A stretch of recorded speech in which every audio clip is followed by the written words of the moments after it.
Senior Undersecretary of the Department of Human Settlements and Urban Development, to discuss where the business opportunities are, how the private sector can help close the housing gap, and what it will take to deliver affordable, safe, and sustainable homes at scale.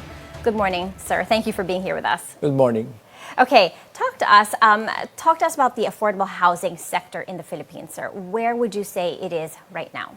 Right now, we are still getting our developers to construct more socialized housing. There has been a backlog that was started many years ago, but unfortunately, in the first 3 years of this administration, we were not able to produce as much housing.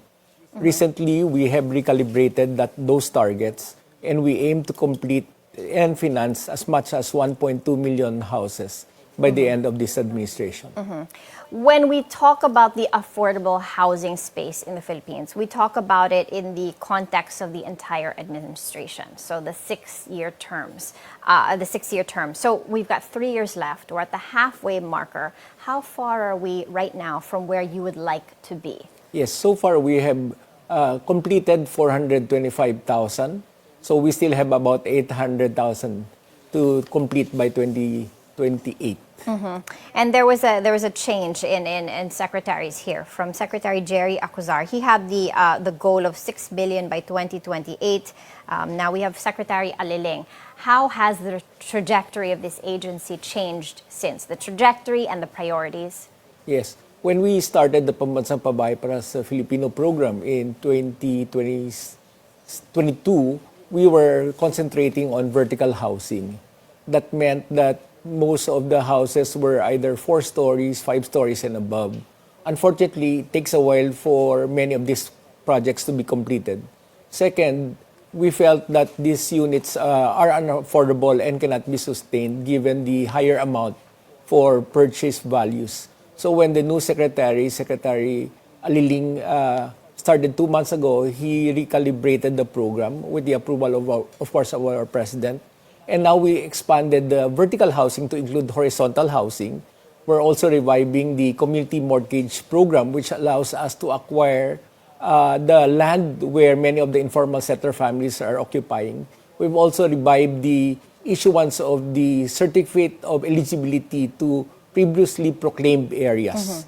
We have also started a program on rental housing for those who cannot afford to purchase. So this is the expanded program that we have started just 2 months ago. Okay. Sir, when you talk about the prices in this segment, what are the purchase prices for a house and lot, and how much is the purchase price for a condominium in this affordable space? Yes, currently the price ceiling for horizontal or house and lot units are 850,000 and below. And for condominium, it is at 1.8 million and below. Mas mahal ang condominium talaga. Yes, sir. That's the reason why we had to recalibrate, because despite the fact that we are providing support, it's still very difficult for many of our Filipinos to afford a 1.8 million condominium vertical housing. Yeah, and as I understand, and correct me if I'm wrong, the broader problem of the agency, as with any agency, is funding. But when it goes down to really what's on the ground, the problems on the ground in this sector, it's affordability and the availability, the production, the number of housing units we can provide. Would you agree, sir? Yes, fully agree with that. Right now, we are only getting as a sector-based budget from our government appropriations only about 6.5 billion pesos. This includes already the budget for the department as well as its key shelter agencies. So that's for the whole sector, 6.5 billion pesos. It sounds like a lot, pero kulang pa rin, no, sir? Yes. Next year, the targeted national expenditure program actually has a lower budget than this year. It is only being projected at 5.5 billion. Why the decrease? We have to compete with the physical space available in the whole government. So there is need to prioritize. So different agencies would compete for budget, and that's how we eventually arrive at our number. Of course. And how much of a budget did you request for 2026? In 2025, the budget you received was 6.5 billion. In 2026, the budget you are expecting to receive on the table, it's about 5.5 billion as Congress debates that now. How much did you actually request? The whole housing sector actually requested 225 billion. But we're only being allocated 5.5 billion next year. What can you do with that, sir, especially within your agency? Right now, we really have to tap the private sector to help us. Given the limited funds given to government, we have to encourage and to make it available to the private sector for them to be incentivized so that they will participate in producing the housing requirements that what we currently need. With a budget like that, how would you describe that budget, that 5.5? How would you describe that, sir? Is that for you? Is it a minuscule amount? And what can you do with that? Yeah, basically the budget will dictate the amount of houses that we can actually construct. This is from the government side. For example, in the case of NHA, they are being allocated 2.2 billion only. So based on that 2.2, they can only do approximately 2 to 3,000 units if we equate it at 850,000 per unit. Mm-hmm. So that already indicates to you the number of units that we can construct. Yeah. Thus, we have to depend on the private sector to participate. Luckily, with the recalibrated program of Secretary Ping, we were able to get commitments from the private sector to develop 251,000 units in the next 3 years. Mm-hmm. This will substantially augment the requirements needed for our socialized housing program. This is a challenge that both the government and the private sector take on. From the government side, we've got the NHA, the National Housing Authority, and we got the SHFC, the Social Housing Finance Corporation, creating the homes. And then there's the private sector also. What's the mix? What's the mix? How much does the government produce and how much is expected of the private sector in an ideal situation, and what's happening now? Yeah. In an ideal situation for socialized housing, we really would need the government to come in. But given the budget that we are being allocated, we really now have to depend on the private sector to participate. However, given the concerns, we have to provide incentives. And these incentives are actually the reason why we are addressing now the commitments. No?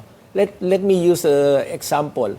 The interest rates before by Pag-IBIG for socialized housing at 850,000 is at 6.25%. That means a borrower will have to pay 5,200 per month. Just recently, last month, the board of Pag-IBIG approved lowering that interest rate from 6.25 to 3%, thus reducing the monthly amortization to 3,500. That is about a third of decrease in the monthly amortization that they have to pay. Yeah, that's a big step. That is a big step. Because affordability is a key challenge in this sector. And sir, as interest rates are headed lower, we're expecting 50 basis points, 25 in the second, a cut of 25 bips in the second half. Bab, how much do you expect that 3% to decrease?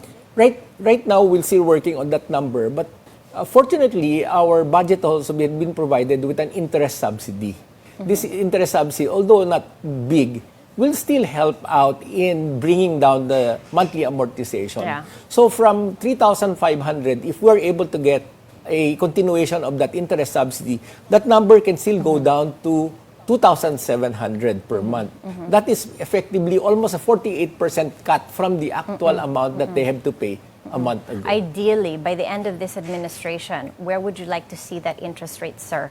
From 6.25, now 3%, where would you like that interest rate to be in order to be able to make housing more affordable in the Philippines for this sector? Yes, we of course prefer that it goes lower. But right now what we've done is Pag-IBIG has come out with a program for the first 30,000 borrowers that they will provide 3% interest for 10 years. Previously, what they would do, they would have an interest rate only for 5 years. Mm-hmm. And then depending on the status of the borrower at that point, then they will recalibrate the interest rate. Yeah. But now with the new program, we were able to get Pag-IBIG to approve a program that will allow low interest rate for as high as 10 years. Yeah, and Pag-IBIG is really the lender in this space. The private sector, they're scared because, it's a challenging market to loan to. So everybody looks to Pag-IBIG. Can you talk to us about the role? How big of a role does Pag-IBIG play in financing in this sector, sir? Yes. Pag-IBIG is basically a provident fund, but its mandate also requires that more than 70% of its fund be allocated for housing. Today, Pag-IBIG has over 1.1 trillion in assets, and about 871 billion of that is actually allocated for housing loans. So that's a huge sum of their total asset being allocated now for housing loans. So if the private sector were to come into this space, what would your ask for them be? Where would you want them to see develop homes? Would you want them to focus on vertical or horizontal? Maybe vertical because it's the most expensive.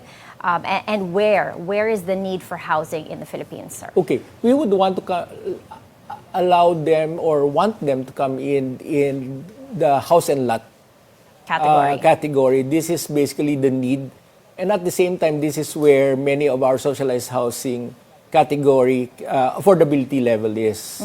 At the same time, we would want to see many of these developments come in the Central Luzon and in the Calabarzon area. Yeah. These are the areas very near Metro Manila. The because growth they need to zones. be high growth, and at the same time, the property prices need to be affordable, low enough that the prices can be attractive. Yes, and these are the areas also very close to where their work are, so there will be no displacement. And the cost of having to move from their house to their work areas now will be reduced. So many of this will come into play when we have developments very near Metro Manila. By 2028, sir, by the end of this administration, where would you like to see the supply and demand picture when it comes to affordable Well, we would housing? hope that the gap would now be narrowing. We know that this is also partly because of the demand, but hopefully with the awareness to increase budget for housing, we hope that gap will be narrower by the time we reach 2028. And for the private sector to really join in the national housing push, are there new incentives being offered for developers? Maybe reduced development loan assistance. What incentives are you providing the private sector to come into this space in a more, in a more meaningful and in a game-changing way? Just like what we've done to the end users, we're also bringing down the interest rates to developers. Pag-IBIG is taking the lead now. Pag-IBIG has lower interest rates compared to the commercial banks. At the same time, we've also extended the period of payment. Recently, Pag-IBIG approved the rental housing program, which would now allow developers or entrepreneurs to provide rental housing at a more affordable monthly rate to our low-income groups. Incidentally, the interest rate being given for rental housing loan is now at 3% and payable over 30 years. And beyond affordability, we also need to make sure that these communities, these housing communities, are livable, conducive, convenient, and just nice for the families that live in it. What are you guys doing to ensure that these communities thrive? Yes. Basically, we're not limiting our development to just the houses. We're now looking at livable communities.